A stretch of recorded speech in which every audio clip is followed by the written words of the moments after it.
ছাত্র জনতার অভ্যুত্থানে শেখ হাসিনার নেতৃত্বাধীন আওয়ামী লীগ সরকারের পতনের ১.৫ বছর পর অনুষ্ঠিত হচ্ছে বাংলাদেশের ত্রয়োদশ জাতীয় সংসদ নির্বাচন। একই সঙ্গে রাষ্ট্র সংস্কারের মৌলিক প্রশ্নে হচ্ছে গণভোট। এই নির্বাচন নিয়ে গুরুত্ব সহকারে সংবাদ এবং লাইভ আপডেট প্রকাশ করেছে বিভিন্ন আন্তর্জাতিক গণমাধ্যম।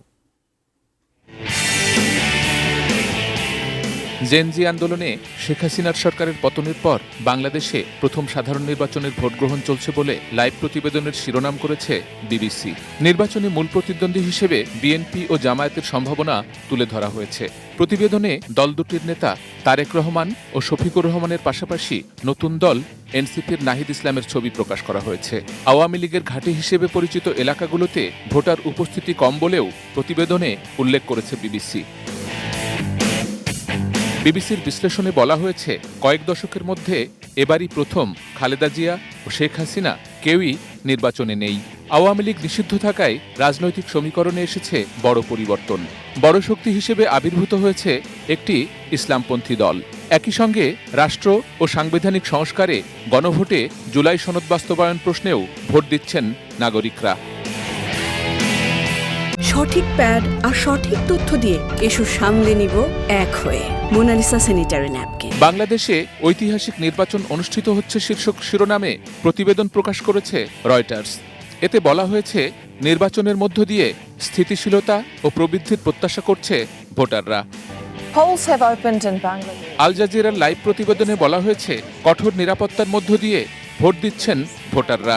এ নির্বাচনকে গণতন্ত্রে ফিরে আসার গুরুত্বপূর্ণ পরীক্ষা হিসেবে দেখা হচ্ছে।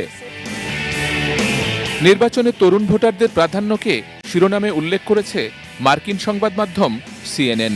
তবে জামাত কোনো নারীকে প্রার্থী না করার বিষয়টিও প্রতিবেদনে উল্লেখ করা হয়েছে। তুরস্কের সংবাদ মাধ্যম টিআরটি ওয়ার্ল্ড জানিয়েছে, ছাত্র জনতার আন্দোলনের পর রাজনৈতিক বাস্তবতায় বড় পরিবর্তনের প্রেক্ষাপটে এই ভোট অনুষ্ঠিত হচ্ছে। জার্মান সংবাদ মাধ্যম ডয়েচে ভেলে বিশ্লেষণে বলেছে, এই নির্বাচন সাম্প্রতিক ইতিহাসের অন্য যে কোনো নির্বাচনের চেয়ে আলাদা। ইসলামপন্থী রাজনৈতিক দলগুলোর প্রভাব বৃদ্ধি এবং নতুন জোটের উত্থান দেশের ভবিষ্যৎ রাজনৈতিক গতিপথে প্রভাব ফেলতে পারে। সামাজিক যোগাযোগ মাধ্যমে ভুয়া তথ্য ও অপপ্রচারের বিস্তার নিয়ে উদ্বেগ জানিয়েছে পাকিস্তানের দ্য ডন।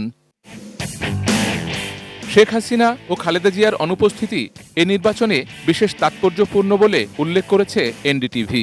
প্রতিবেদনে বলা হয়েছে, নির্বাচনের ফলাফল বাংলাদেশের ভবিষ্যৎ ছাড়াও ভারত ও তার প্রতিবেশী অঞ্চলগুলোর ভারসাম্যে প্রভাব ফেলবে। রাজনৈতিক পালাবদল, নতুন শক্তির উত্থান ও সাংবিধানিক সংস্কারের প্রশ্ন সব মিলিয়ে এ নির্বাচনকে বাংলাদেশের ভবিষ্যৎ নির্ধারণে গুরুত্বপূর্ণ মোড় হিসেবে দেখছে বিশ্ব গণমাধ্যম। Sheikh Abdus Salam, desk report, ATN news.